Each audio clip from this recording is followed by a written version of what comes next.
अब आज हामी लङ टर्म कन्ट्र्याक्ट पढ्दैछौँ र त्यसमा अर्को भनेको डिफर्ड रिटर्न कन्ट्र्याक्ट हो। लङ टर्म कन्ट्र्याक्ट भित्र तीनवटा टर्म भित्र र अर्को भनेको एक्सक्लुडेड कन्ट्र्याक्ट हो। एक्सक्लुडेड कन्ट्र्याक्ट हो, तीनवटा कुरा। सबैभन्दा पहिला डेफिनेसनमा जानुपर्छ हामी। लङ टर्म कन्ट्र्याक्ट भनेको के हो भन्दा लङ टर्म कन्ट्र्याक्ट भनेको 12 महिना भन्दा बढीको अवधिको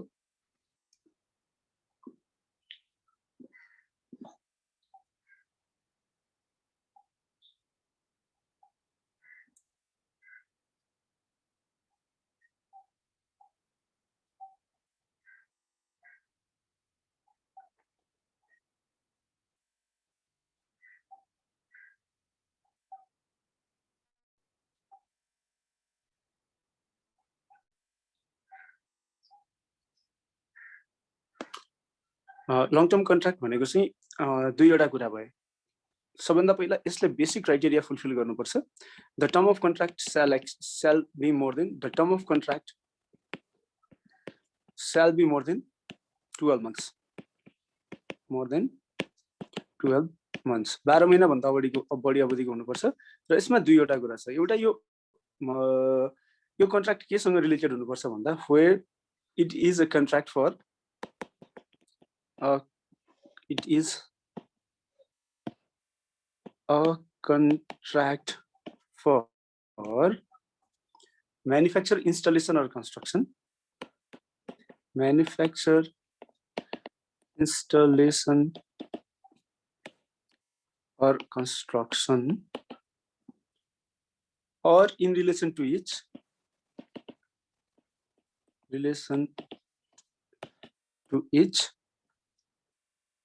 the performance of related services. The performance of related services. 12 महिना भन्दा बढी अवधि भएको म्यानुफ्याक्चरिङ, इन्स्टलेसन अर कन्स्ट्रक्सन सँग रिलेटेड वा त्योसँग रिलेटेड सर्भिसेस सँग related contract long term contract हो भने 12 महिना भन्दा बढी अवधिको डेफर्ड रिटर्न कन्ट्र्याक्ट पनि where it is a contract with deferred return. प्रतिफल विलम्बित हुने करार भन्छ डेफर्ड रिटर्न। यो भनेको डेफर्ड रिटर्न कन्ट्र्याक्ट भनेको चाहिँ प्रतिफल विलम्बित हुने करार भन्छ। भनेपछि यो दुईवटा कन्ट्र्याक्टहरु 12 महिना भन्दा बढी अवधिको manufacture, installation or construction or in relation to is the performance of related services सँग रिलेटेड कन्ट्र्याक्ट र where it is a contract with deferred return प्रतिफल विलम्बित हुने करार चाहिँ लङ टर्म कन्ट्र्याक्ट हो। डेफर्ड रिटर्न कन्ट्र्याक्ट चाहिँ लङ टर्म कन्ट्र्याक्ट हो। अब डेफर्ड रिटर्न कन्ट्र्याक्ट भनेको चाहिँ के हो भन्नेमा जाउँ। डेफर्ड रिटर्न कन्ट्र्याक्ट यो मेमोराइज गर्नु होला किनकि पास्ट क्वेशन्स छ आइक्यानको। यो तीनवटा टर्म डिफाइन गर्ने। डेफर्ड रिटर्न कन्ट्र्याक्ट भनेको चाहिँ के हो भन्दा a contract is a deferred return contract if the party to the contract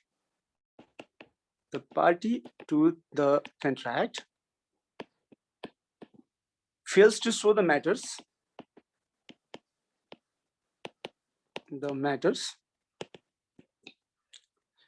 as prescribed by IRD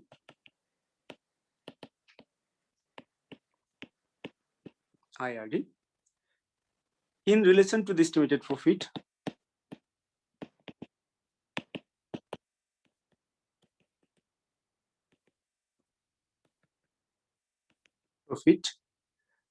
and estimated loss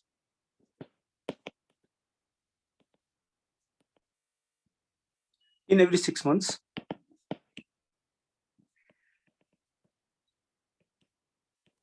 after the commencement of the contract.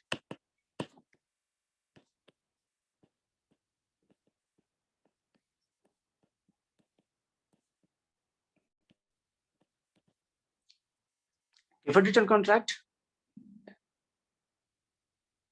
is a contract. A contract is deferred return contract if the party to the contract fails to show the matters as prescribed by IRD in relation to the estimated profit and estimated loss in every 6 months after the commencement of the contract. भनेको मतलब के हो भन्दा कुनै कन्ट्र्याक्टको term 12 महिना भन्दा बढी छ र कन्ट्र्याक्टरले कन्ट्र्याक्टको कम्प्लिसन भन्दा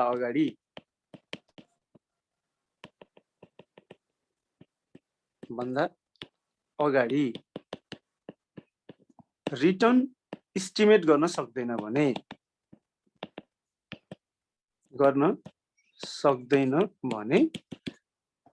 त्यस्तो कन्ट्र्याक्ट डेफर्ड रिटर्न कन्ट्र्याक्ट हो।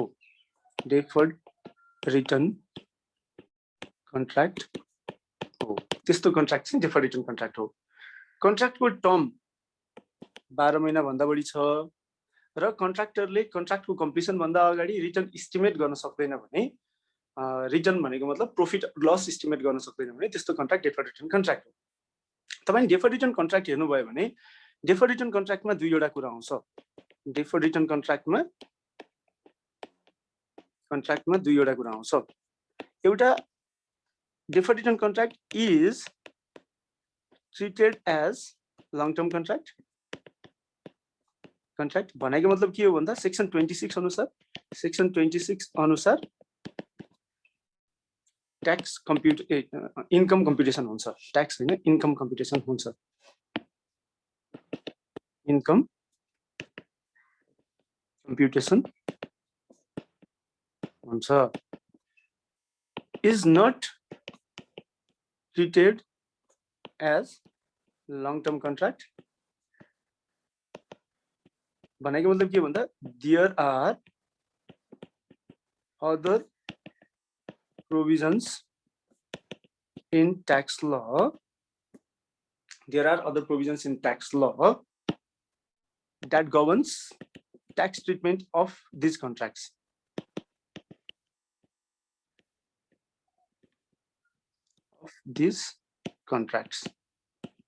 कर कसरी लाग्छ भन्ने कुरा चाहिँ अरु प्रोभिजनले गभर्न गर्छ।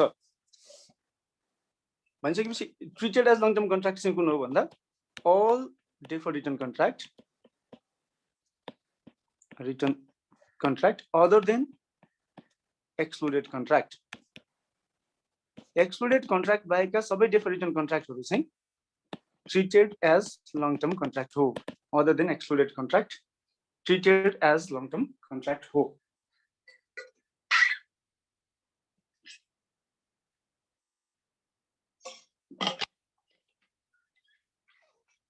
एक्सक्लुडेड कन्ट्र्याक्ट चाहिँ के हो भन्दा इज नट ट्रिटेड एज भनेको चाहिँ एक्सक्लुडेड कन्ट्र्याक्ट हो। एक्सक्लुडेड कन्ट्र्याक्टमा चाहिँ के पर्छ भने तपाईले हेर्नुभयो भने तीनवटा कुरा पर्छ। एउटा contract consisting of interest in an entity, contract consisting of an interest in any entity. दोस्रो केस भनेको चाहिँ contract consisting of membership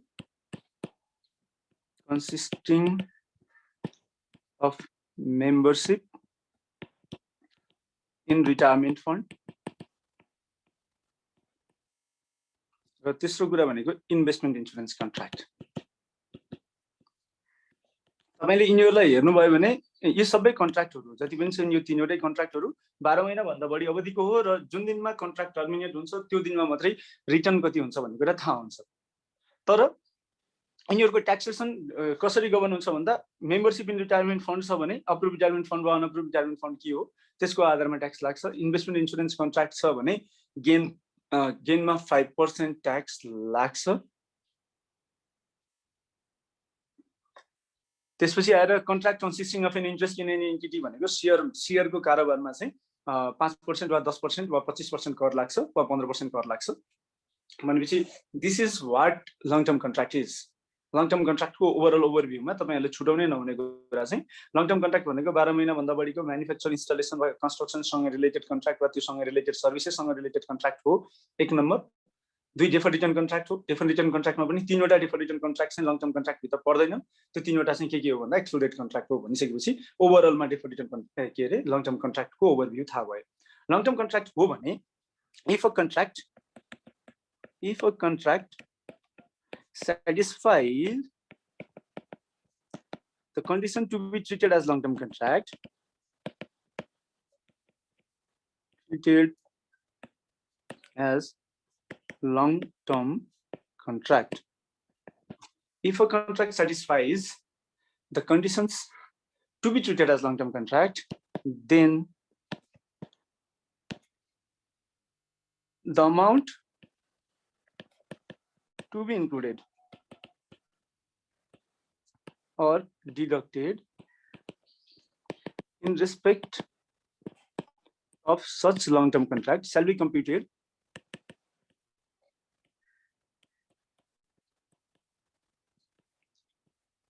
under section 26. If a contract satisfies the condition to be treated as a long-term contract, then the amount to be included or deducted in respect of such long-term contract shall be computed under section 26. यसमा के हुन्छ भने चाहिँ हामीहरूले गर्नुपर्ने कुरा तपाईहरुलाई भन्दियौ long term कन्ट्र्याक्टमा चाहिँ के हुन्छ भने हामीहरूले गर्नुपर्ने कुरा सिम्पल कन्ट्र्याक्टमा तपाईहरुलाई कतिको थाहा छ कन्ट्र्याक्टको टर्मिनोलोजीहरुको बारेमा कन्ट्र्याक्ट हुने कुराहरु म भनिदिन्छु सबैभन्दा पहिला हामी BOQ बनाउँछौं बिल अफ क्वान्टिटी तपाईहरुलाई थाहा छँदैछ कन्ट्र्याक्टमा बिल अफ क्वान्टिटी बन्छ बिल अफ क्वान्टिटी बनिसकेपछि यसको आधारमा टेन्डर लङ टर्म कन्ट्र्याक्ट भनेको अलिकति ठूलो साइजको कन्ट्र्याक्ट हुन्छ र टेन्डर कल गरिन्छ टेन्डरको आधारमा कन्ट्र्याक्टको बिडिङ भ्यालु डिटरमाइन हुन्छ बिडिङ भ्यालु हो बिडिङ भ्यालु वा कन्ट्र्याक्टको भ्यालु डिटरमाइन हुन्छ कन्ट्र्याक्ट भ्यालु डिटरमाइन हुन्छ कन्ट्र्याक्ट भ्यालु डिटरमाइन भइसकेपछि यो बिल अफ क्वान्टिटी बन्नु भन्दा अगाडि चाहिँ ड्रइङ्सहरु बन्छ लङ टर्म कन्ट्र्याक्टसँग रिलेटेड ड्रइङ्सहरु बन्छ अर्थात ब्लुप्रिन्ट हुन्छ जसको आधारमा चाहिँ कन्ट्र्याक्टको सबै बिडिङहरु टेन्डर कल गर्ने कामहरु हुन्छ अब यो ड्रइङ्समा चेन्ज भयो भने वा भेरिएसन भयो भने भेरिएसन अर्डर भन्ने कुरा आउँछ जस्तो कि तपाईहरुलाई थाहा छ उपल्लो तामाकोसी जुन छ अप्पर तामाकोसीको होराइजन्टल सुरुङ थियो होराइजन्टल सुरुङ थियो होराइजन्टल टनल थियो र होराइजन्टल टनल गाह्रो भइसकेपछि फेरि भेरिएसन गरेर के गरियो भन्दा होराइजन्टल टनललाई भर्टिकल टनलमा 90 डिग्रीको भर्टिकल टनलमा चेन्ज गरियो होराइजन्टल टनललाई भर्टिकल टनलमा चेन्ज गरियो भनेपछि इनिशियल ड्रइङ चाहिँ होराइजन्टल टनलको लागि थियो अर्थात बिडिङको भ्यालु जुन थियो कन्ट्र्याक्ट भ्यालु त्यो होराइजन्टल टनलको लागि थियो अर्थात कन्ट्र्याक्टरले चाहिँ होराइजन्टल टनल बनाउनको लागि बिडिङको बिड गरेको थियो भने अब आएर भर्टिकल टनल हुनसाथ के भयो भन्दा देयर इज भेरिएसन इनिशियल ड्रइङमा भेरिएसन भयो इनिशियल ड्रइङमा भेरिएसन भइसकेपछि भेरिएसन अर्डर आउँछ भेरिएसन अर्डर आयो भने दुईवटा इम्प्याक्ट पर्छ एउटा रेभेन्यू पनि बढ्छ कन्ट्र्याक्टरको revenue of contractor is increased or decreased है contractor is increased or decreased decrease पनि हुन सक्छ दोस्रो नम्बर चाहिँ cost of contractor is increased or decreased भनेपछि यदि भेरिएसन अर्डर छ भने तपाईहरुले क्वेशनमा दुईटै इन्फर्मेसन खोज्नु पर्यो वेदर द कस्ट रेभेन्यू बढाएको छ कि छैन cumulative increase or cumulative decrease छ कि छैन रेभेन्यूमा भेरिएसन अर्डरको रिजनले भन्ने कुरा तपाईले हेर्नु पर्यो भने अर्को चाहिँ कस्ट अफ कन्ट्र्याक्टर इन्क्रिज भएको छ कि डिक्रिज भएको छ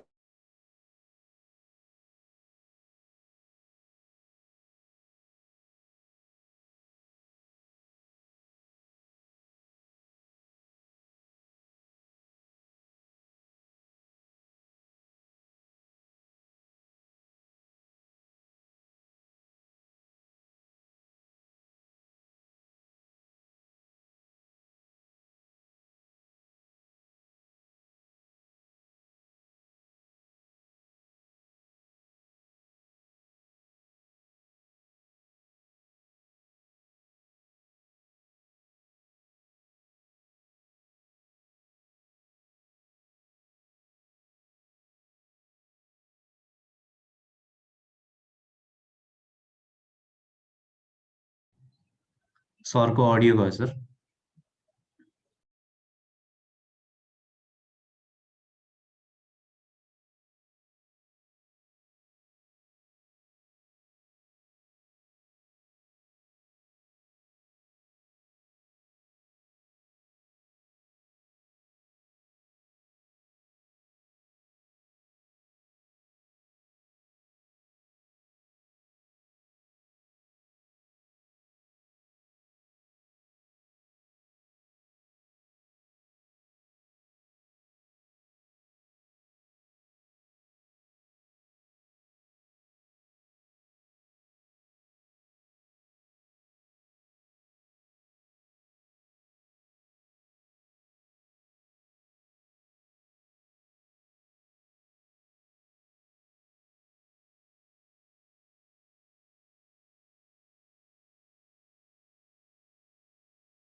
कुन उमेशराज पाण्डेले छोड्यो? हेलो सुन्ने छ? अब सुन्ने सर। सर छ इस्केलेसन क्लजबाट गयो जस्तो छ। इस्केलेसन क्लासबाट गएछ।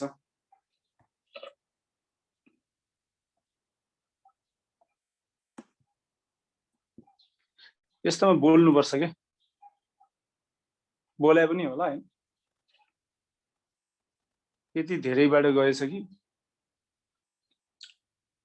अब इस्केलेसन क्लजबाट नै सुरु गरौँ। रेभिन्यू बढ्छ इस्केलेसन क्लजको कारणले गर्दा र इन्क्रिज कस्ट चाहिँ एक्चुअल क्युमुलेटिभ कस्टमा रिफ्लेक्ट हुन्छ भनेर भनेको थिएँ अघि मैले। त्यसपछि लङ टर्म कन्ट्र्याक्टको हिसाब गर्नको लागि क्युमुलेटिभ प्रॉफिट अर लस निकालिन्छ। क्युमुलेटिभ प्रॉफिट अर लस निकालिन्छ। क्युमुलेटिभ प्रॉफिट भनेको चाहिँ cumulative revenue minus cumulative actual cost related to contract. भनेपछि मैले 77-78 सम्मको क्युमुलेटिभ प्रॉफिट निकाल्नु पर्यो भने त्यो पार्टिकुलर लङ टर्म कन्ट्र्याक्टसँग रिलेटेड 77-78 सम्मको क्युमुलेटिभ रेभिन्यू निकाल्नु पर्यो माइनस 77-78 सम्मको क्युमुलेटिभ एक्चुअल कस्ट निकाल्नु पर्यो। त्यति गरिसकेपछि मेरो क्युमुलेटिभ प्रॉफिट आउँछ। Cumulative revenue cumulative actual cost त बिलहरु हुन्छ, त्यसपछि आएर कस्टको फिगरहरु अवेलेबल हुन्छ। त्यसको आधारमा हामी क्युमुलेटिभ एक्चुअल कस्ट आइडेन्टिफाई गर्छौं भने क्युमुलेटिभ रेभिन्यू भनेको चाहिँ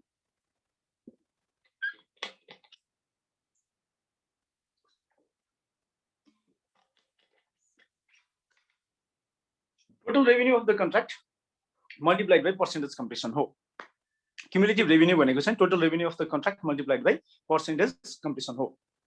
अब पर्सेन्टेज कम्प्लिसन भनेको चाहिँ के हो भन्दा चाहिँ cumulative cost to date divided by estimated total cost for the completion of the contract हो। भनेपछि हामीले पर्सेन्टेज कम्प्लिसन निकाल्नको लागि चाहिँ आजसम्मको estimated total cost for the completion of the contract पनि थाहा पाउनु पर्यो हामीहरुले। र प्रॉफिट फर द इयर भनेको cumulative profit up to this year minus cumulative profit up to previous year. यसको आधारमा यी सबै फ्याक्टरलाई कन्सिडर गरेर हामी एउटा चार्ट बनाउँछौं। इयर 1 इयर 2 इयर 3 गर्दै जान्छौं। पहिला इयर 1 सकिन्छ, त्यसपछि इयर 2 को सकिन्छ, त्यसपछि इयर 3 को सकिन्छ र प्र्याक्टिकली जहिले इन्फर्मेसन अवेलेबल हुन्छ यी सबै कुराहरुलाई त्यही वर्षमा कन्सिडर गर्नुपर्छ क्वेशनमा पनि। हामीले रेभिन्यूमा तीनवटा फ्याक्टरले इम्प्याक्ट पार्छ भने एउटा कन्ट्र्याक्ट साइन गर्दाको बेलामा इनिशियल रेभिन्यू हुन्छ, त्यो अमाउन्टलाई तपाईले कन्सिडर गर्नु पर्यो। अर्को बीचमा कुनै भेरिएसन आयो भने कन्ट्र्याक्टमा भेरिएसन आयो भने भेरिएसन आएको रिजनले गर्दा increase or decrease in revenue हुन्छ। Additional revenue due to variation order, त्यो कुरालाई इन्क्रिज भयो भने इन्क्रिजलाई, डिक्रिज भयो भने डिक्रिजलाई तपाईहरुले कन्सिडर गर्नु पर्यो। र तेस्रो चाहिँ के भन्दा एस्केलेसन क्लजको कारणले गर्दा इन्क्रिज अर डिक्रिज हुन्छ रेभिन्यूमा, त्यो कुरालाई पनि तपाईले कन्सिडर गर्नु पर्यो। अर्थात रेभिन्यूसँग रिलेटेड इन्फर्मेसन क्वेशनमा हेर्ने बेलामा हेर्ने बेलामा तपाईले के गर्नु पर्यो भन्दा इनिशियल रेभिन्यू, भेरिएसन अर्डरको कारणले गर्दा cumulative increase or decrease in revenue र additional revenue due to escalation clause, तीनवटालाई हेर्नु पर्यो र यसले हामीलाई total revenue for the contract दिन्छ। पोइन्ट नम्बर, अब हामीसँग कस्टको इन्फर्मेसन चाहिन्छ। भन्दैन न हजुर, एस्केलेसन क्लजको अलिकति भन्दिनु, अहिले साउन्डै सुनेदैन। मैले भनेर सकाएँ you have joint letter on, तर फेरि भनिदिन्छु। एस्केलेसन क्लज भनेको चाहिँ जस्तो इनिशियली कन्ट्र्याक्ट चाहिँ सिमेन्ट 600 रुपैयाँ प्रति बोरामा हुन्छ भनेर 1000 बोरा सिमेन्ट लाग्छ भनेर कन्ट्र्याक्ट गरेको 5% सम्मको चाहिँ एस्केलेसन भयो भने केही पनि मतलब नहुने, तर 5% भन्दा बढी भयो भने केही कम्पेन्सेट गर्ने भनेर क्लज राखेको छ। भनिसकेपछि अब सिमेन्ट चाहिँ प्रति बोरा 600 रुपैयाँको 5% भने 30 रुपैयाँ, 630 रुपैयाँसम्म पुग्यो भने चाहिँ कन्ट्र्याक्टीले केही पनि गर्दैन, त्यो कन्ट्र्याक्टरले नै बियर गर्नुपर्छ त्यो बराबरको कस्ट। 5% भन्दा बढी सिमेन्ट बोराको पुग्यो भने अर्थात् 631 रुपैयाँ पुग्यो भने चाहिँ केही पैसा चाहिँ कन्ट्र्याक्टरलाई कम्पेन्सेसन हुन्छ। भनिसकेपछि एस्केलेसन क्लज अन्तर्गत इन्कम आउँछ, रेभिन्यू बढ्छ भनेर भन्यो। त्यही हो, रेभिन्यू बढ्छ। अब कहिलेकाहीँ डिस्केलेसन क्लज पनि हुन्छ। भनेको मतलब के हो भन्दा 5%ले कस्ट घट्यो भने त्यो बेलामा कन्ट्र्याक्टको भ्यालु पनि घट्न सक्छ। त्यो चाहिँ कन्ट्र्याक्टमा लेखिएको टर्ममा डिपेन्ड गर्छ। अब अर्को एस्टिमेटेड कस्टमा आउने फरक। एस्टिमेटेड कस्टमा सबैभन्दा पहिला initial total estimated cost for the completion of contract. सबभन्दा पहिला हामी के गर्छौं भन्दा इनिशियली टोटल रेभिन्यू भएको बेलामा इनिशियली नै के गर्छौं, total estimated cost for the completion of the contract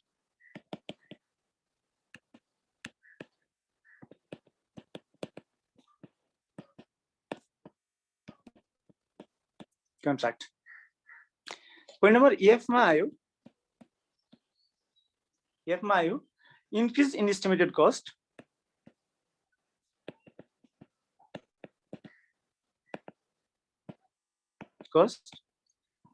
due to variation order को कारणले गर्दा एस्टिमेटेड कस्टमा इन्क्रिज यसको क्युमुलेटिभ इफेक्ट लिनु पर्यो तपाईहरुले लिने बेलामा क्युमुलेटिभ इफेक्ट भनेको मतलब पहिलो वर्ष यति बढ्यो दोस्रो वर्ष यति बढ्यो भनेपछि दुवै वर्ष बढाउनु पर्यो र अर्को पोइन्ट चाहिँ के हो भन्दा increase in estimated cost due to escalation clause due to cost escalation clause हैन कस्ट एस्कालेसन ड्यू टु महँगीको कारणले गर्दा इन्क्रिज भयो एस्कालेसन नट कन्सिडर्ड एल्सवेयर भनेको मतलब नर्मली कन्सिडर भइसकेको हुन्छ यदि अन्त कतै कन्सिडर भएको छैन भने एस्टिमेटेड कस्टमा पनि कन्सिडर गर्नुपर्छ यसको पनि क्युमुलेटिभ इफेक्ट आयो यदि भइसकेपछि हामीहरुले के पायौं भन्दा चाहिँ estimated total cost to complete the contract total estimated cost to complete the contract estimated cost to complete the contract यो भनेको के हो भन्दा ई मा एफ मा जी ई एफ र जी जोड्ने हो यदि भइसकेपछि यो दुईटा फिगर आयो हामीलाई चाहिने फिगर भनेको चाहिँ अर्को एउटा फिगर पनि चाहिन्छ त्यो भनेको जीएचआई मा आयो actual cost incurred to date अहिलेसम्म कति कस्ट इन्कर भयो actual cost incurred to date भनेपछि cumulative actual cost up to this income year यो भनेको चाहिँ cumulative actual cost up to this income year त्यसपछि हामी के निकाल्छौं भन्दा पर्सेन्टेज कम्प्लिसन निकाल्छौं हामीले पर्सेन्टेज कम्प्लिसन बनाएछौं पर्सेन्टेज कम्प्लिसन भनेको हामीले के भन्यो भन्दा cumulative actual cost up to this income year divided by total estimated cost to complete the contract भनेपछि I divided by H multiplied by 100% चाहिँ हाम्रो पर्सेन्टेज कम्प्लिसन हो त्यसपछि जे अब हामीलाई चाहिने क्युमुलेटिभ एक्चुअल कस्ट आयो भनेपछि cumulative revenue up to this income year चाहियो हामीहरुलाई cumulative revenue up to this income year चाहियो हामीहरुले माथि नै के भन्यौ cumulative revenue up to this income year भनेको चाहिँ टोटल रेभेन्यू हामीले निकालेछौं कुनमा निकालेछौं पोइन्ट नम्बर डी मा निकालेछौं total revenue multiplied by percentage completion अब एल मा हामीलाई के आयो भन्दा क्युमुलेटिभ प्रॉफिट अर लस निकाल्नु पर्यो हामीहरुले अब यसपछि आएर cumulative profit or loss up to this income year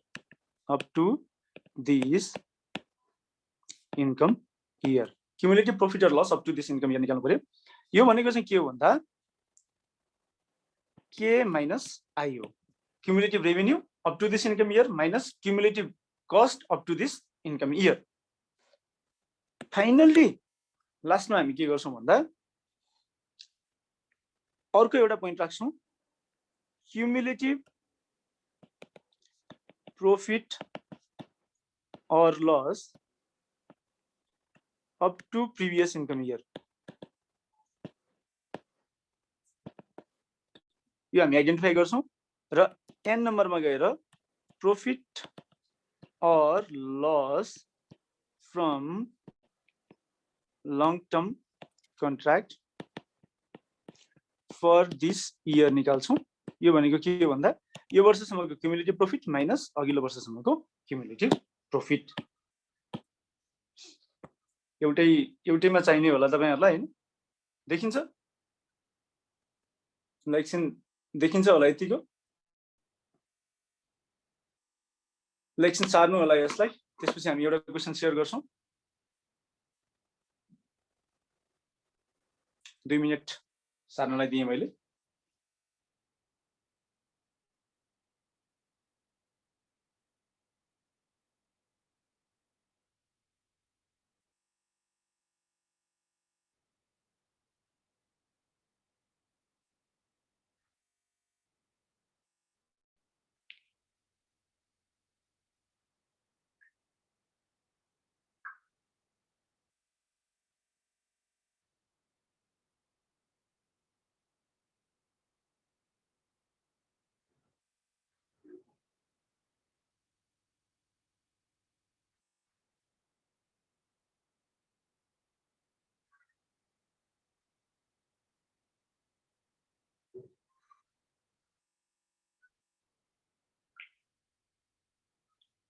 1 minute बाँकी छ।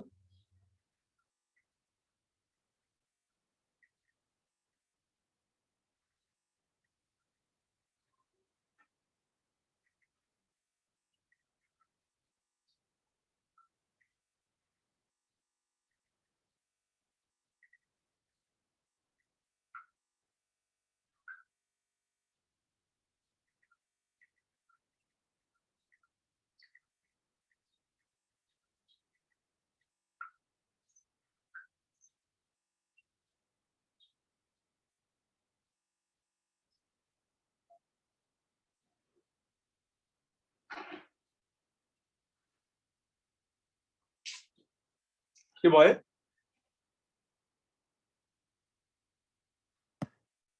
भयो होला। हामी क्यारी ब्याकवर्ड पनि आजै कुरा गर्छौं है। त्यसपछि क्यारी ब्याकवर्ड फ्लसको कुरा पनि आजै गर्छौं। लङ टर्म कन्ट्र्याक्टमा ओभरअलमा सोध्न सक्ने क्वेशन चाहिँ ए नै हो भन्ने कुरा हामी डिस्कसन गर्छौं। Let me find out the questions. तपाईलाई पनि शेयर भएको छ है त्यो क्वेशन। तपाईले क्वेशन हेर्नुभयो भने फेला पार्नुहुन्छ।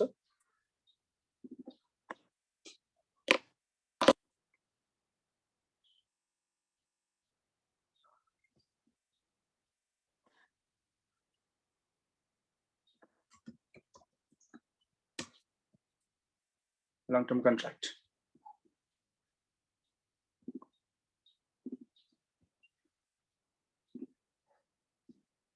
जुन 2014 भन्दा पछाडि क्वेशन आएको रहेनछ लङ टर्म कन्ट्र्याक्ट सँग रिलेटेड क्वेशन जुन 2014 मा नै आएको हो latest. ABC Limited has taken a long-term contract for the construction of a building for Nepal government through an international bidding for rupees 50 million to be constructed within 3 years.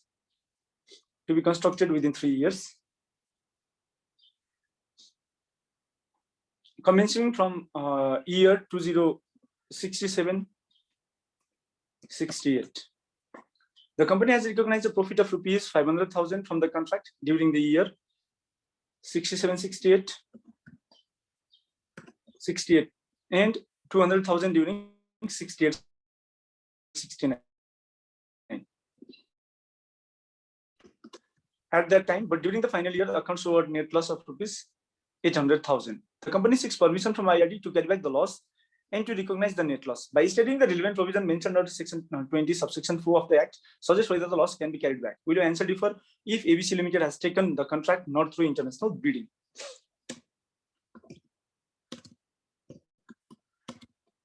अब सबभन्दा पहिला नै के आयो भन्दा क्यारी ब्याकवर्डको प्रोभिजन पाइन्छ कि पाइँदैन क्वेशन आयो भनेपछि अब हामी क्यारी ब्याकवर्डको प्रोभिजन पाइन्छ कि पाइँदैन भन्ने कुरामा छौं। यसको लागि तपाईहरुलाई म नोट लेखाइदिन्छु पहिला क्यारी ब्याकवर्डको प्रोभिजन किनकि फर्स्ट क्वेशन्स नै त्यही छ त्यसकारणले गर्दा क्यारी ब्याकवर्डमै छौं। Carry backward of losses section 20 subsection 4 carry backward of losses section 20 subsection 4 एकदमै मेमोराइज गर्नु होला। If all the following conditions are satisfied,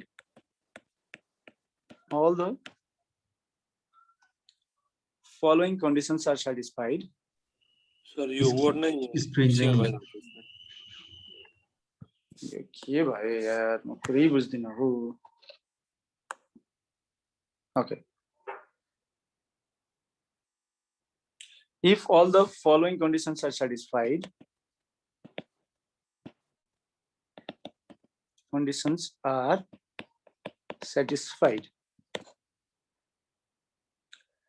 losses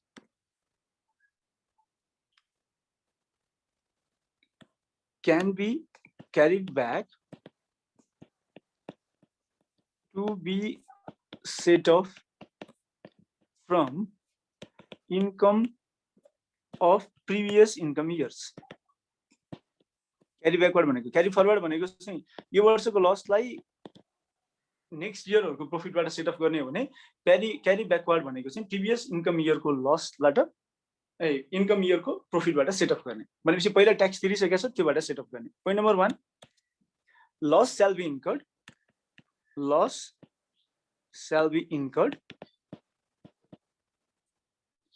in respect of completion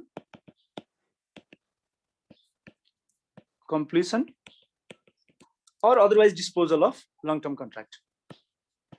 Long-term contract चाहिँ हुनु पर्यो है क्यारी ब्याकवर्ड हुनलाई disposal of long-term contract. Point number 1. Point number B, the long-term contract was obtained. The long-term contract was obtained through international competitive bidding. Through international competitive bidding. Long-term contract के बारे receive गरेको हुनु पर्यो international competitive bidding अनुसार obtain गरेको हुनु पर्यो. There is available profit. तेस्रो कुरा चाहिँ there is available profit from the same long-term contract.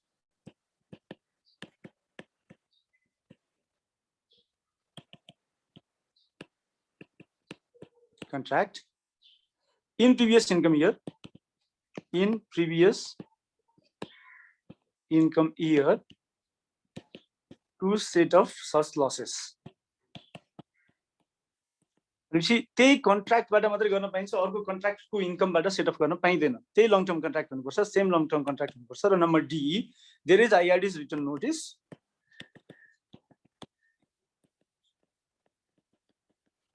भनेपछि return notice to set off loss from the income of previous year to set off loss from the income of previous income year यदि छ भने चाहिँ long term कन्ट्र्याक्टबाट भएको लसलाई त्यही long term कन्ट्र्याक्टको previous इयरको इन्कमबाट सेट अफ गर्न पाइन्छ र if there is change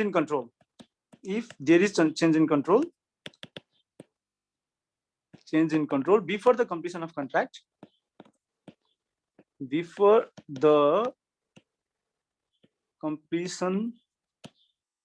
of contract and the contract incurred and loss is incurred at the time of completion and loss is incurred at the time of completion.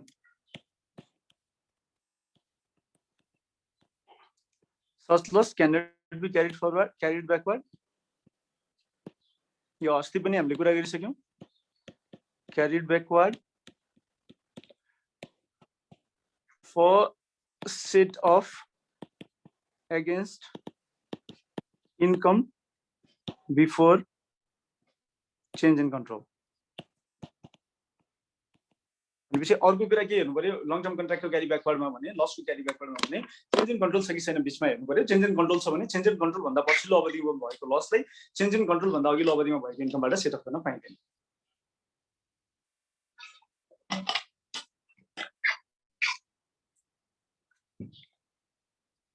भनेपछि अब हामी अघिको क्वेसनमा जाउँ अघिको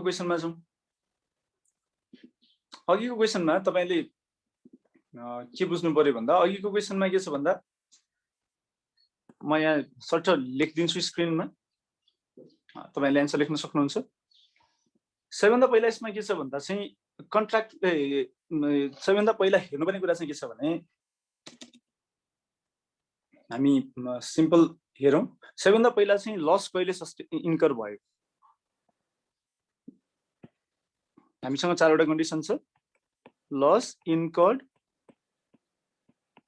at the time of completion or otherwise disposal of contract or otherwise disposal of contract हो कि हैन हेरौँ त अब इन्फर्मेसन के भन्छ यसले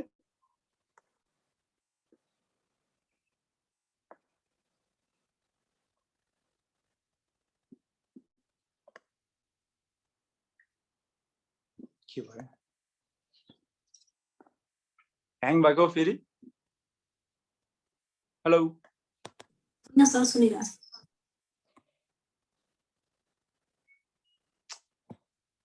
के हो यो ठीक छ loss incurred at the completion of contract or otherwise disposal of contract हो कि होइन भन्नलाई चाहिँ के भन्यो भन्दा 8 लाख रुपियाँ लस भयो final year the account sold net loss of 8 lakh भन्यो यहाँ देखाएको छ भनेपछि यो हो कन्डिसन सेटिस्फाइड इन्टरनेसनल बिडिङ हो कि होइन भनेर हेर्नु पर्यो इन्टरनेसनल बिडिङ छ कि छैन सेकेन्ड कन्डिसन तपाईले हेर्नुभयो भने यहाँ इन्टरनेसनल बिडिङ भेट्नुहुन्छ कन्डिसन नम्बर 2 पनि सेटिस्फाइड कन्डिसन 3 चाहिँ के हो भन्दा त्यो भन्दा अघिल्लो वर्षमा चाहिँ अवेलेबल प्रोफिट छ कि छैन भन्दा अघिल्लो वर्ष कति छ 2 लाख रुपियाँ र 5 लाख रुपियाँ गरेर 7 लाख रुपियाँ अवेलेबल प्रोफिट छ भनेपछि profit from same contract is available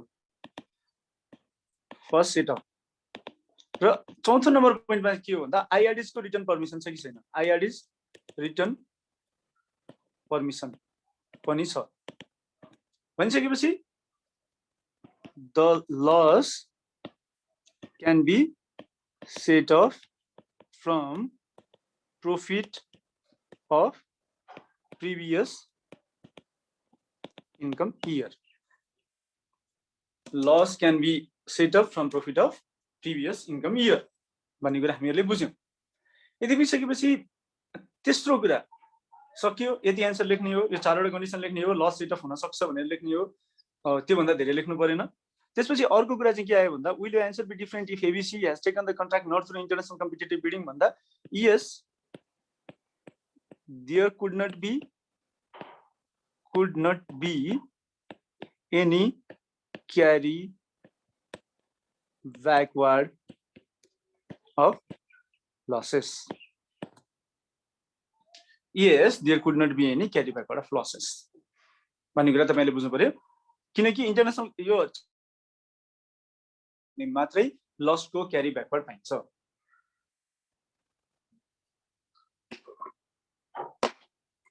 ठीक छ डन क्वेशनमा तपाईहरुले भनेपछि पहिला कन्डिसन याद गर्नु पर्यो र कन्डिसन अनुसार इन्फर्मेसन खोज्ने हो के प्रोएक्टिभ थिंकिङ चाहिन्छ रिएक्टिभ थिंकिङले एन्सर लेख्न सकिदैन र कहिलेकाहीँ फेरि प्रोएक्टिभ थिंकिङ हुँदाखेरि के हुन्छ भन्दा फिगर मात्रै खोज्ने काम हुन्छ त्यो पनि गर्नु भएन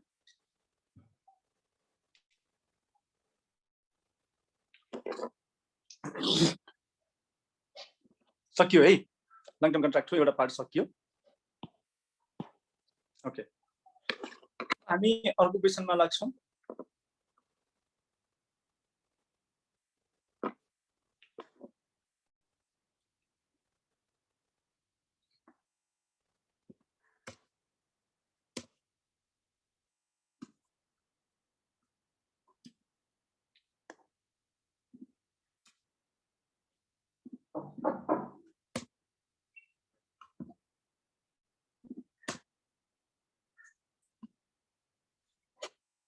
एकछिन है वेट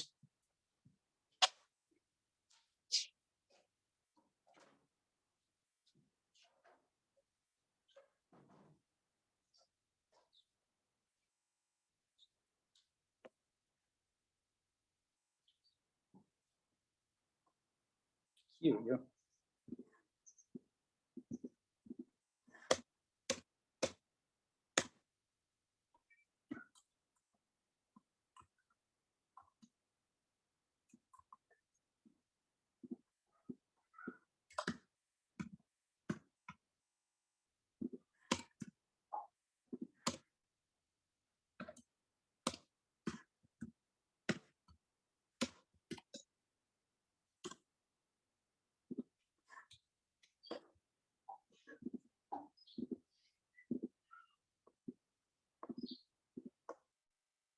क्वेशन हेरौं अब Hazma Construction Limited entered into an agreement with Rudra Trade Concern to construct a building for administrative block of Rudra Trade Concern. The key points of the agreement are as follows. हामीले की पोइन्टमा हेर्नुपर्ने कुरा के हो भन्दा revenue चाहियो हामीहरुलाई सबैभन्दा पहिला म त्यो फर्मेटलाई यता ल्याउँछु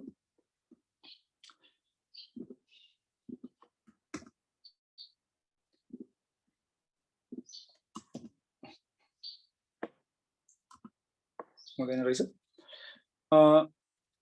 सबैभन्दा पहिला हेरौं म यसमा पेनमै गएँ के हो यो स्क्रिन कम्प्लिट शेयर पनि हुँदैन यार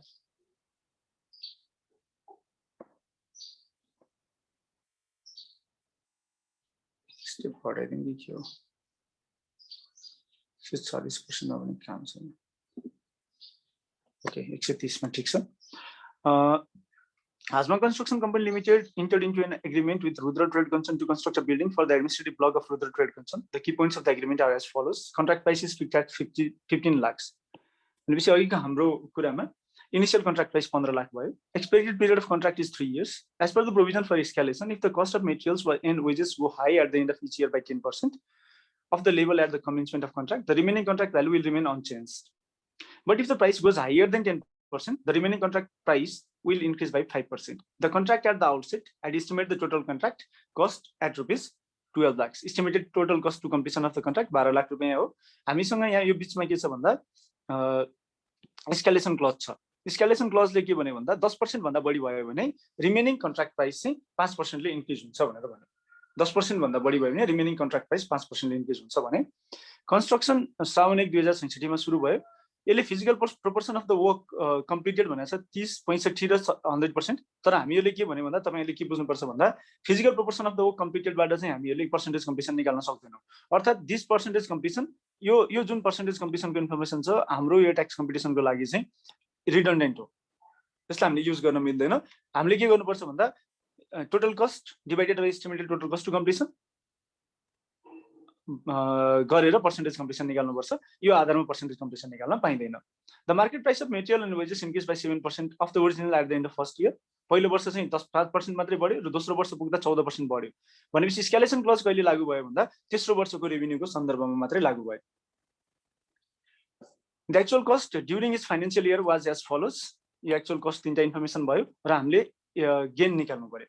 अब यसमा के हो भन्दा स्केलेसन क्लज कसरी लागू हुन्छ भन्ने कुरामा जाउँ. सबभन्दा पहिला स्केलेसन क्लज कसरी एप्लिकेबल हुन्छ भन्नेमा जाउँ. स्केलेसन क्लज एप्लिकेबल हुने चाहिँ यो बाँकी रहेको 35% रेभिन्यूमा हो. बाँकी रहेको 35% रेभिन्यूमा हो. किनकि स्केलेसन क्लज चाहिँ के हुन्छ physical proportion of the work कम्प्लिटेडको आधारमा नै स्केलेसन क्लज कम्प्युट गर्न सकिन्छ. तर क्वेसनले क्लियरली भनेको छैन रेभिन्यू कसरी कम्प्युट गर्ने भन्ने कुरा. बाँकी रेभिन्यू कसरी कम्प्युट गर्ने भनेर क्वेसनले भनेको छैन. अर्थात् हामीहरूले के गर्नुपर्छ भन्दा चाहिँ इन दिस केस एउटा एजम्पसन लेखेर एजम्पसनको आधारमा हिसाब गरे हुन्छ. एउटा एजम्पसन लेखेर एजम्पसनको आधारमा हिसाब गरे हुन्छ. सबैभन्दा पहिला वर्किङ नोटमा जाउँ हामी किनकि यो थोरै छैन. वर्किङ नोटमा जाउँ. एन्सर है answer to A B working note. Working नोटमा के जाउँ भन्दा effect of escalation clause cost escalation है escalation cost escalation on estimated total cost to completion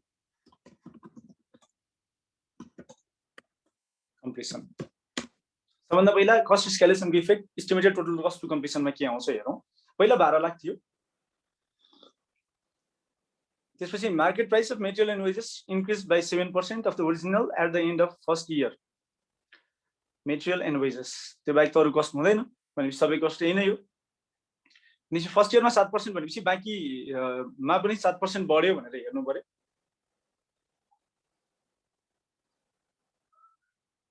म सजिलो काम गर्छु. It is assumed that the effect of cost escalation किनकि अब यो मेटेरियल र वेज दिएको छैन त्यही भएर दिमाग नलाउने. cost escalation is included in estimated cost to completion initially. Estimated cost to completion initially determined by the contractor.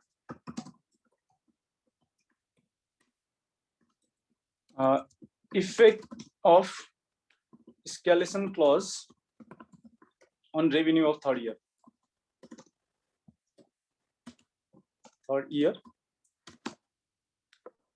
यो भनेको के भन्दा रेभिन्यू अफ थर्ड इयर भनेको रेभिन्यू अफ थर्ड इयर भनेको बाँकी रेभिन्यू हो.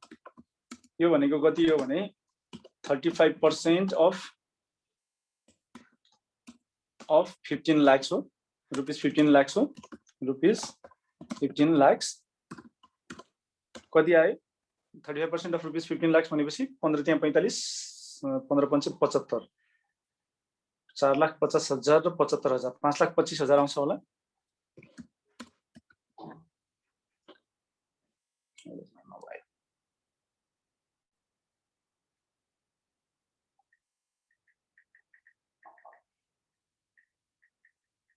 $5,25,000 आयो।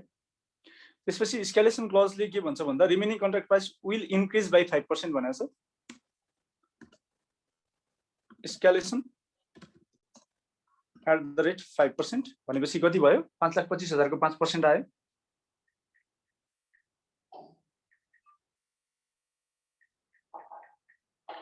₹26,250 रुपियाँ आयो भनेपछि यसले चाहिँ रेभेन्यूमा इम्प्याक्ट पार्यो। एक्चुअल कस्टमा सबै कुरा इन्क्लुडेड भएर आयो भनेर मानौँ। यति भइसकेपछि हाम्रो हिसाबको जुन फर्मेट छ त्यो फर्मेटमा तपाईले सबै कुरा हाल्न सक्नुहुन्छ। इनिशियल रेभेन्यू म फर्मेटमै राखिदिन्छु, यो सजिलो त्यही हुन्छ है तपाईहरुलाई। किन तपाईले हिसाब गर्ने हो यसको होमवर्क भयो तपाईहरुलाई। Civil works for Lower Tamakosi hydropower project is awarded to Laligunas East Water JV through a global contract process. The contract value is 2,450 million. The contract shall have to be completed over the period of 5 years. After the work were awarded, there has been change in the design to cover for the change. Variation order was awarded to JV for 130 million in second year of the contract. The cumulative cost for respective year has been 400 million, 800 million, 1,290 million, 1,600 million, and 2,000 million respectively. It was estimated the cost of construction is 90% of the value of the contract. Calculate the taxable income on this long-term contract of Laligunas East Water JV for each of the 5 years भनेको छ। र रमाइलो कुरा के हो भन्दा variation अर्डरको कारणले गर्दा भएको एडिशनल कस्टलाई चाहिँ यसले इन्फर्म गराएको छैन। यसले के गर्यो रेभेन्यू मात्रै दियो।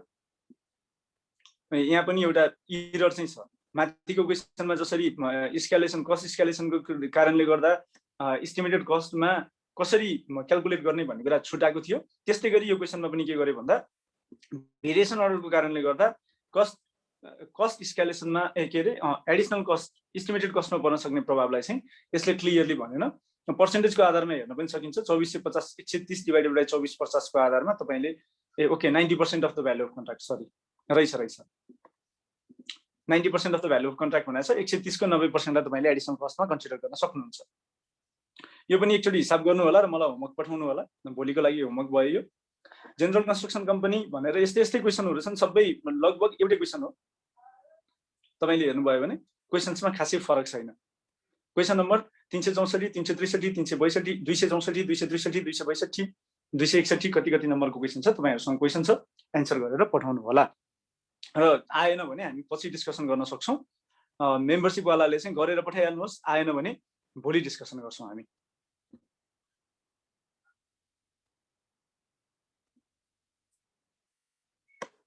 These are the questions. मैले तपाईहरुलाई एन्सर दिइसके। भनिसकेपछि हामीहरुले लङ टर्म कन्ट्र्याक्ट सकायौं। अब कहाँ जाउँ भने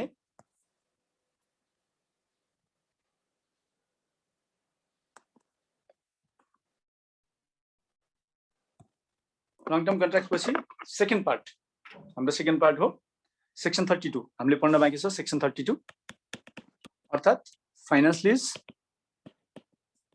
instalment sales, annuity sales.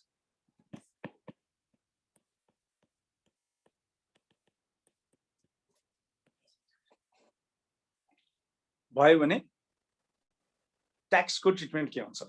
Simple अकाउन्टमा जे हुन्छ त्यही नै हो, अकाउन्टिङमा जे हुन्छ त्यही नै हो। ट्याक्सको ट्रिटमेन्ट अकाउन्टिङमा जे हुन्छ ट्याक्कै त्यही नै हो, दायाँ बायाँ फरक केही पनि छैन।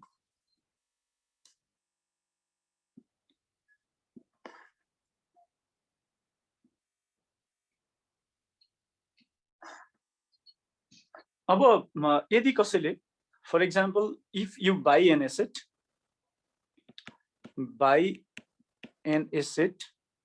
or sell an asset under annuity or installment sales,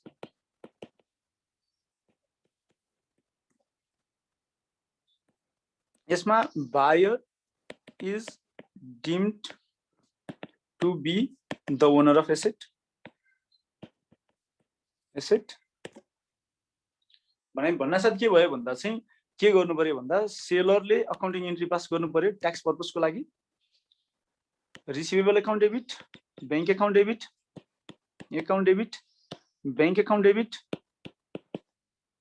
to sales भनेर बायरले के गर्नु पर्यो भन्दा एसेट एकाउन्ट डेबिट गर्नु पर्यो एसेट एकाउन्टलाई डेबिट गर्नु पर्यो टु बैंक एकाउन्ट गर्नु पर्यो र अर्को टु पेएबल एकाउन्ट गर्नु पर्यो अब पेएबल अकाउन्टमा आउने जुन यो पेएबल छ पेएबल वा रिसिभेबल यो सेलरको लागि रिसिभेबल बायरको लागि पेएबल जुन छ यसलाई बाइफर्केसन हुन्छ next year interest component and capital repayment भनेर interest component and capital repayment भनेर यसलाई हामी इन्ट्रेस्ट कम्पोनेन्ट र क्यापिटल रिपेमेन्ट भन्छौँ यो दुईवटा भनेर चाहिँ हामी के गर्छौँ भन्दा पेएबल अमाउन्टलाई वा रिसिभेबल अमाउन्टलाई डिटरमाइन गर्छौँ इन्ट्रेस्ट कम्पोनेन्ट सेलरको लागि चाहिँ इन्कम हो बायरको लागि चाहिँ interest expense under section 14 expense under section 14 हो भने यसको ट्याक्स ट्रिटमेन्ट प्रिन्सिपल रिपेमेन्टको ट्याक्स ट्रिटमेन्ट के हुन्छ केही पनि हुँदैन किनकि जति ट्याक्स बेस अफ रिसिभेबल हो त्यही बराबरको पैसा फिर्ता आउँछ नाफा घाटा हुँदैन त्यस्तै फाइनान्स लिज छ भने के गर्नु पर्यो भन्दा चाहिँ सबभन्दा पहिला लिज हेर्नु पर्यो लिज दुई थरी हुन्छ तपाईहरुलाई थाहा छ मैले फाइनान्स लिज भनिन लिज एउटा अपरेटिङ लिज हुन्छ अर्को फाइनान्स लिज हुन्छ अपरेटिङ लिज छ भने भाडा हो खर्च जति हुन्छ सबै भाडा हो भने फाइनान्स लिज छ भने यसमा पनि हामी के गर्छौं भन्दा चाहिँ lessor is deemed to sell the asset deemed to लेसरले एसेट सेल गरेको मानिन्छ deemed to sell the asset र लेसीले के गरेको मानिन्छ भन्दा lessee is deemed to acquire the asset कुन भ्यालुमा भन्दा अक्वायर द एसेट सेक्सन 42 अनुसार as per section 42 the value for sale और purchase is market value. The value for sale or purchase is market value.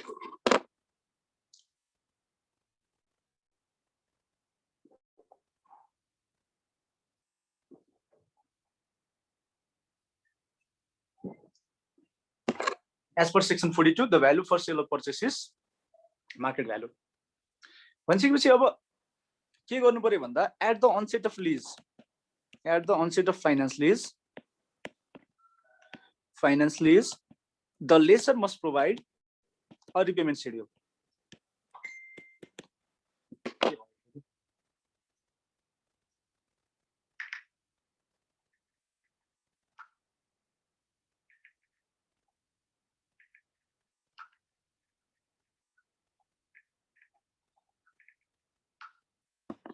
The lessor must provide a repayment schedule clearly bifurcating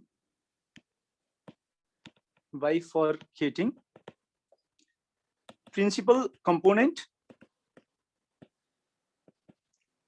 and interest component.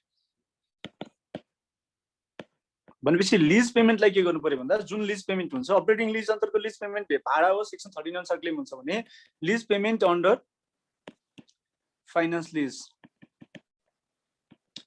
अन्तर्गतको lease पेमेन्टलाई दुईटा कुरामा divide गर्नु पर्यो एउटा प्रिन्सिपलको repayment भन्नु पर्यो यो क्यापिटल रिपेमेन्ट सरह हुन्छ क्यापिटल सरह ट्रिट हुन्छ भने अर्को इन्ट्रेस्टको रिपेमेन्ट भन्नु पर्यो र यो कसरी डिटरमाइन हुन्छ भन्दा चाहिँ एउटा यदि फाइनान्स लिज हो भने फाइनान्स लिज कुनै एसेट लिजमा दिनु भनेको फाइनान्स लिज हो भन्ने कुरा सेक्सन 32 अनुसार फाइनान्स लिजको क्राइटेरिया मिट गर्छ भने चाहिँ त्यो बेलामा इन्ट्रेस्ट रिपेमेन्ट के हुनु पर्यो रिपेमेन्ट शेड्युल अनुसार इन्ट्रेस्ट रिपेमेन्ट हुनु पर्यो रिपेमेन्ट शेड्युल अनुसार इन्ट्रेस्ट पेमेन्ट रिपेमेन्ट हुनु पर्यो यदि बेसी प्रिन्सिपल रिपेमेन्ट र इन्ट्रेस्ट रिपेमेन्ट आयो र lease payment under finance lease लाई हामीले दुईटा कुरामा डिभाइड गर्यौं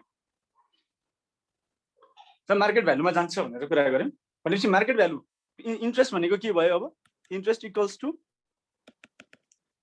total payment under lease minus under lease minus market value of asset at the inception of lease भन्ने कुरा चाहिँ इन्ट्रेस्ट हो यो बराबरको र यसलाई हामीले ओभर द इयर के गर्छौं बाइफर्केट गर्छौं त्यसपछि अर्को कुरा के भन्दा if repayment schedule is not provided repayment schedule provide गरिएन भने के हुन्छ भन्दा repayment schedule is not provided तपाईहरुले ध्यान दिनुपर्ने कुरा चाहिँ के भन्दा semi annually compounded the payment of lease rental or installments the payment of lease rentals or installments shall be segregated into principal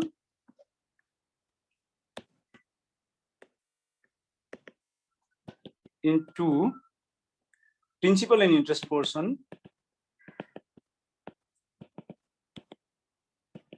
interest portion assuming as if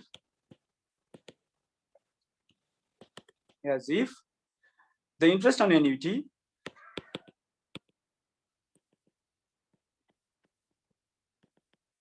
installment sales or finance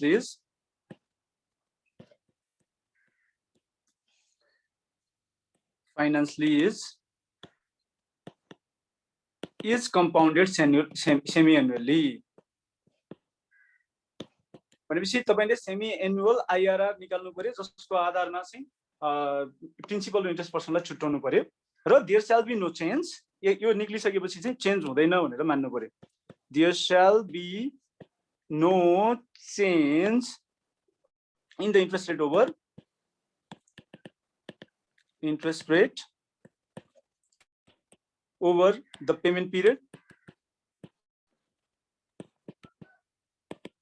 the payment period to determine repayment of principal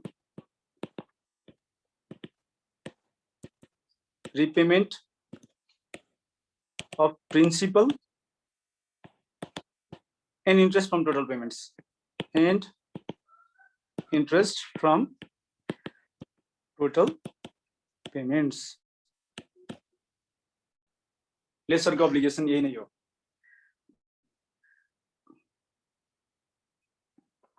ठीक छ अब finance lease हो कि होइन how to determine a lease how to determine whether a lease of finance lease or not whether a lease is of finance lease or not how to determine whether a lease is a finance lease or not what are the conditions for finance lease if any of the following conditions satisfies any lease is treated as finance lease if any of the following conditions are satisfied any lease shall be treated as finance lease any lease shall be treated as finance lease number A ownership point number A in case the lease agreement includes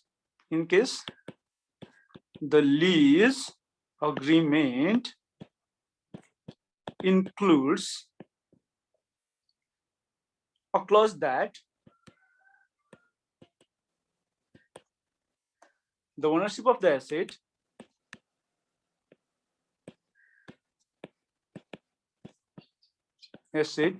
is transferred at the end of lease term.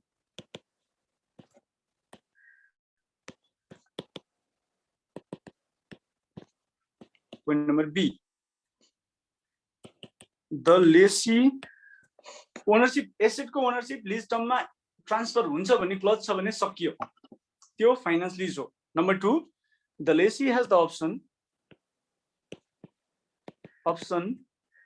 to purchase the asset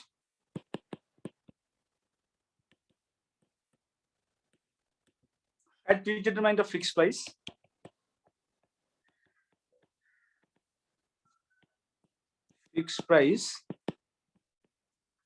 at the expiry of lease term.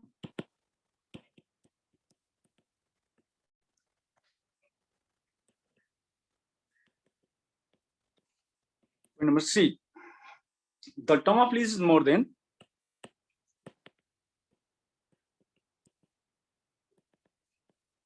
more than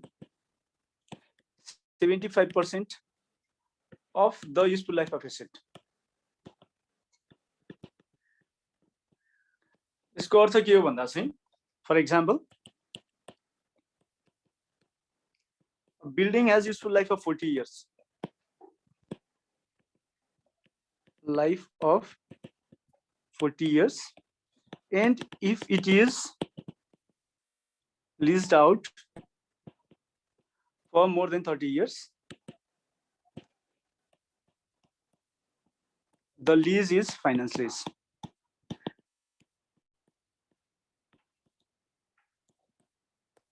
Number D. The expected market price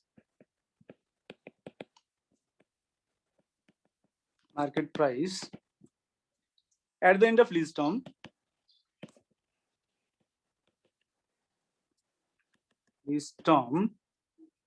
is less than 20% of the prevailing market price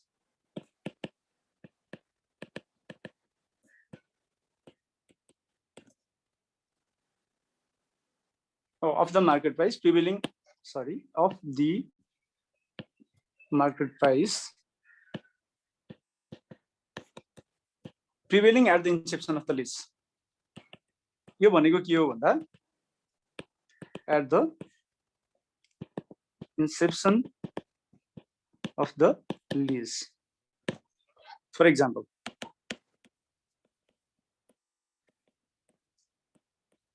A provides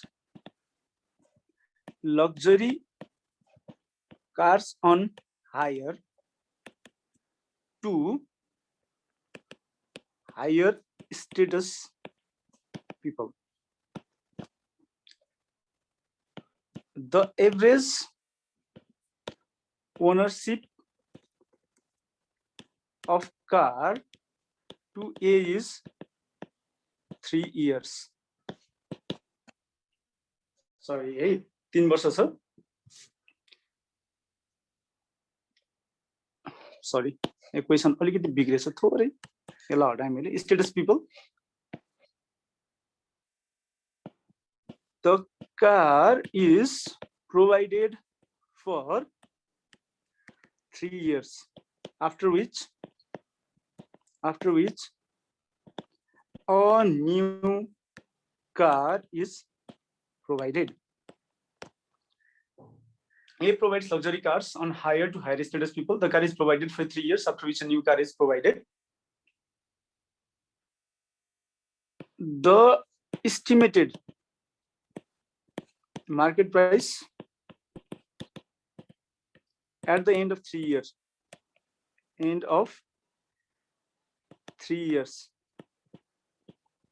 is rupees 40 lakhs, where the car cost rupees 2 crore, matlab 2.5 crore at the inception of lease. The market value of car is, sorry, यसलाई फेरि यहाँ car cost लेख्नु भएन, where market value of car is 2.5 crore at the inception of lease. Market value is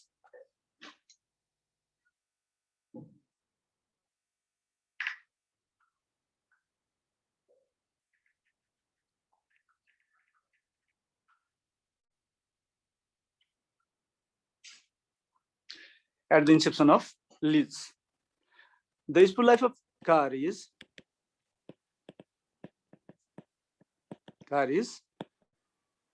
12 years.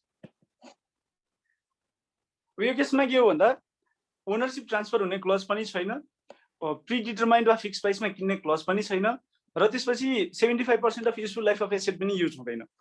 तर के भयो भन्दा finally market value at the inception of lease कति छ? Value at the inception of lease सुरु हुने बेलाको मार्केट भ्यालु कति हो?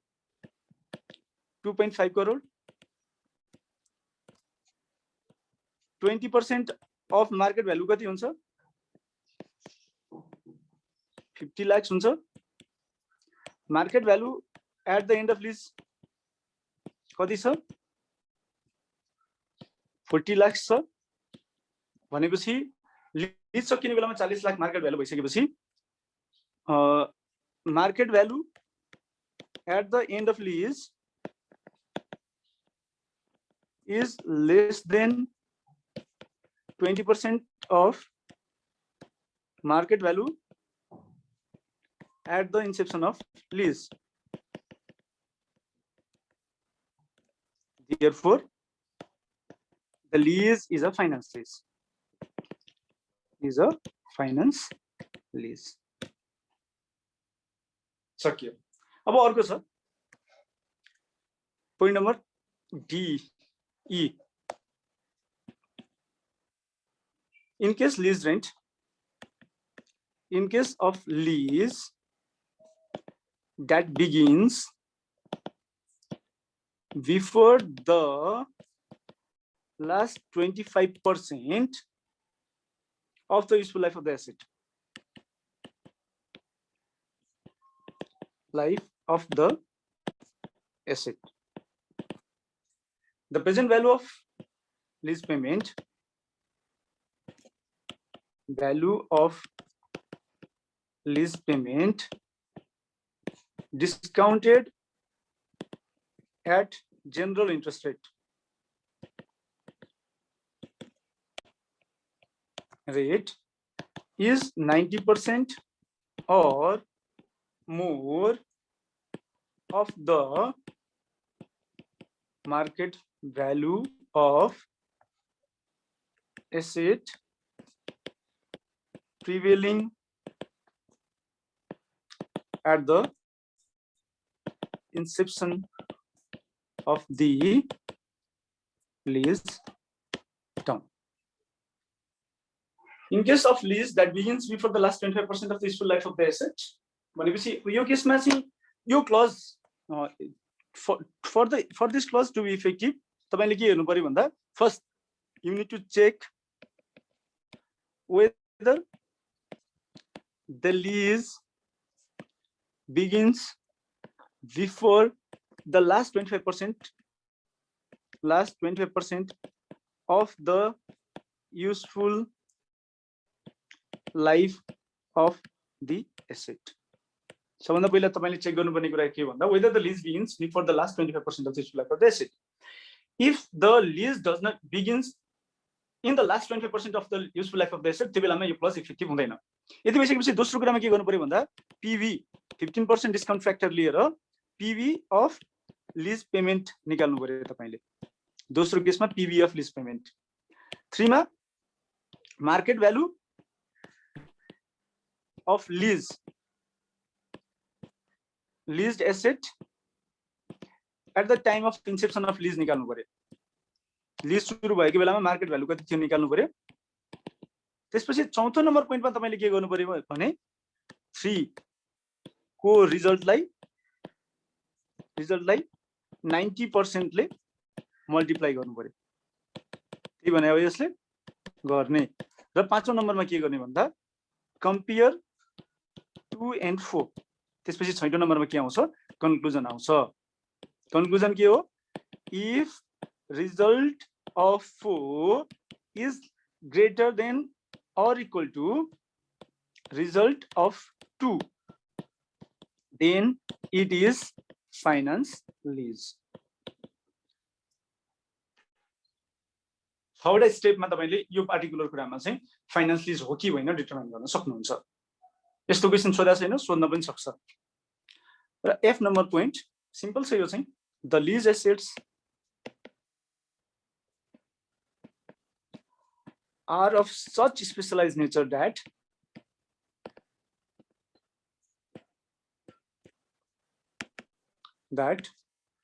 only the lessee can use them without major modification.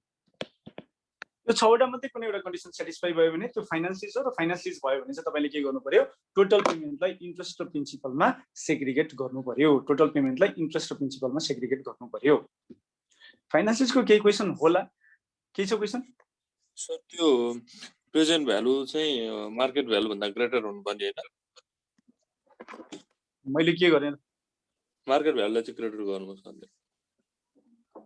Okay यसलाई मैले सच्याइदिन्छु present value shall be greater than or equal to 90% of market value of asset greater than or equal to त्यही हो present value greater हुनुपर्ने market value equal greater हैन changed result of 2 should be greater than 4 हैन त्यसमा result of 2 should be greater than 4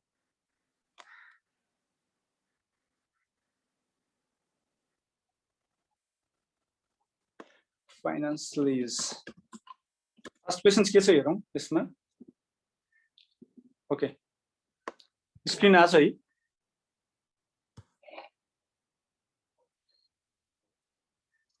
sir. Global Construction Limited purchased an excavator from ABC Earth Movers Limited on finance lease. As per terms of the lease, the construction company is required to pay 5 lakhs for 5 years at the end of each year, and additionally at the end of 5th year, it is required to pay rupees 30 lakhs. The current market price of the equipment is rupees 35 lakhs and the prevailing interest rate is 12%. Mention the tax treatment for the deal and calculate the amount of interest allowed to be deducted in each of financial years. तपाईले higher purchase को हिसाब गर्नु भएको छ backward calculation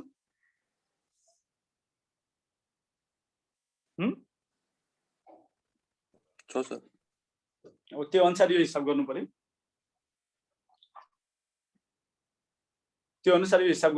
actually यो try गर्नु होला नभए फेरि हिसाब गरौँला केही छैन What are the conditions to be fulfilled to be called as finance lease under the Income Tax Act? How the Income Tax Act has envisaged the characterization of payments under annuities, installment, sales and finance leases भनेको छ त्यो 6 वटा condition लेख्नु पर्यो 6 वटा condition लेखेपछि first पार्टको question सकियो second पार्टको question चाहिँ के भन्दा प्रिन्सिपल पोर्सन र इन्ट्रेस्ट पोर्सनमा छुट्याउनु पर्छ टोटल पेमेन्टलाई प्रिन्सिपल भनेको रिपेमेन्ट अफ क्यापिटल सँग र ट्रिट हुन्छ भने इन्ट्रेस्ट चाहिँ सेक्सन 14 अनुसार क्लेम हुन्छ वा इन्ट्रेस्ट इन्कम भनेर इन्कममा इन्क्लुड हुन्छ त्यसपछि आएर रिपेमेन्ट शेड्युल प्रोड्युस गर्नु पर्यो यदि कसैले एन्युटी इन्स्टलमेन्ट सेल्स र फाइनान्स लिजेस अन्तर्गत चाहिँ पेमेन्ट गराछ भने त्यसलाई दुईवटा पार्टमा डिभाइड गर्नु पर्यो र रिपेमेन्ट शेड्युल दिएन भने चाहिँ सेमी एनुअली कम्पाउन्डेड को आधारमा इन्ट्रेस्ट रेट आइडेन्टिफाई गरेर आइआरआर आइडेन्टिफाई गरेर त्यसको बेसिसमा चाहिँ क्यारेक्टराइजेसन गर्नु पर्यो इन्ट्रेस्ट र प्रिन्सिपलमा छुट्याउनु पर्यो भनेर तपाईले लेख्नु भयो भने यसमा फुल मार्क्स पाइन्छ यो थ्योरी क्वेशन अर्को messrs ABC construction company private limited a construction company has purchased a heavy duty earth moving machine from XYZ company private limited with the amount payable in 5 installments which are payable at the beginning of the year यसमा 15% interest rate use गर्ने है माथि 12% दिएको छ यसमा 15% use तपाईलाई interest rate दिएन भने 15% इन्ट्रेस्ट रेट तपाईले 15% इन्ट्रेस्ट रेट युज गर्नुस् र त्यसको आधारमा माथि जस्तै हो हायर पर्चेसको ब्याकवर्ड क्याल्कुलेसन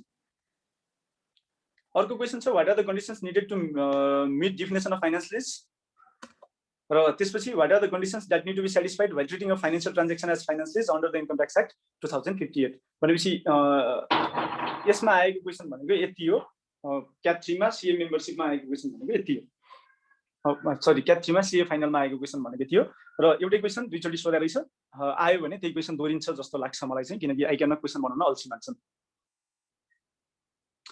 फाइनान्स लिजको कुरा सकियो र तपाईहरुलाई क्वेशन चाहिँ भन्दै मैले पछि हामी डिल चाहिँ गर्छौं इन्डिभिजुअली सबै क्वेशनमा डिल चाहिँ गर्छौं अहिलेलाई अब अलि छिटो हतार भएको रिजनले गर्दा चाहिँ क्र्याश जस्तो पनि भइराछ थ्योरी चाहिँ मैले कम्प्लिट पढाइरहेको छु भने क्वेशनलाई चाहिँ क्र्याश कोर्सको मोडलमा लगाएको छ र मैले तपाईहरुलाई आइडिया दिएको छु त्यही नै हो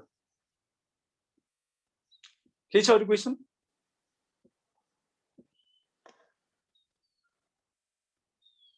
के गर्नु पर्यो भन्दा चाहिँ रिटायरमेन्ट फन्ड बाँकी छ म हिसाब आउन सक्ने क्वेशन अब दुईवटा मात्रै बाँकी छ त्यो भनेको लाइफ इन्स्योरेन्सको मात्रै बाँकी हो पास्ट क्वेशन आएको हिसाबमा हेर्ने भने र अर्को रिटायरमेन्ट फन्डको अनअप्रुभ रिटायरमेन्ट फन्डमा चेन्ज भयो भने के हुन्छ भन्ने कुरा बाँकी छ हिसाब आउन सक्ने क्वेशन भने थ्योरेटिकल पार्ट चाहिँ अलिकति धेरै नै बाँकी छ त्यो हिसाबमा भोलि म तपाईहरुलाई टीडीएस पढाउँछु र त्यसपछि आएर अरु थ्योरेटिकल पोर्सनहरु पढाउँछु दफा 118 को क्याल्कुलेसन पनि सिकाउनु पर्छ त्यो पनि पढाउँछु र हामी अबको 3 दिनमा इन्कम ट्याक्सको थ्योरेटिकल पोर्सनलाई कभर गर्ने कोसिस गर्छौं र हिसाब चाहिँ बिहान नभए बेलुका किनकि म सीए मेम्बरशिपलाई मात्रै फोकस गरेर 2-4 वटा हिसाब गराइदिन सक्छु बेलुका चाहिँ हामी हिसाब गर्न सक्छौं आजलाई यति गरौँ किनकि मलाई अलि अर्ली निस्किनु पर्ने छ भोलि बिहान 6:30 बजे भेटौँला र क्वेशन केही छ भने सोध्न सक्नुहुन्छ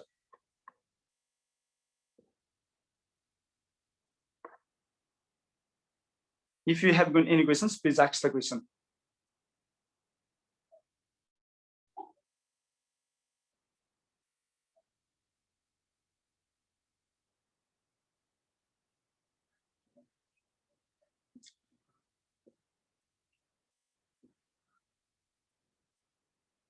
सर लङ टर्म कन्ट्र्याक्टमा कन्ट्र्याक्टरले डिफल्ट गरेको कसको ट्रिटमेन्ट हुन्छ कस्तो ट्रिटमेन्ट के हो कन्ट्र्याक्टरले डिफल्ट गरेको भनेको के हो कृष्णजी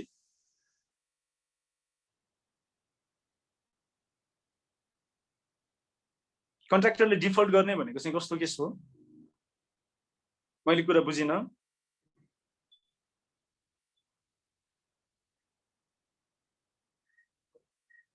त्यो भनेको कम्प्लिसन अफ कन्ट्र्याक्ट सर्टिफिकेट हुन्छ कन्ट्र्याक्ट छोड्यो भने कन्ट्र्याक्ट सकिएको अदरवाइज डिस्पोजल अफ कन्ट्र्याक्ट मानिन्छ कामै नगरिकन पैसा आउँदैन पैसा नआएपछि लङ टर्म कन्ट्र्याक्टको हिसाबै बाँकी रहेन सकियो जति आछ त्यसको आधारमा ट्याक्स रिटर्न फाइल गर्नु पर्यो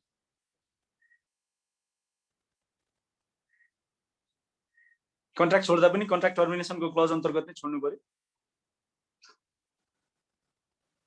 त्यही नै हो हस् थ्यांक यू भोलि बिहान भेटौँला भरे बेलुका पनि भेटौँला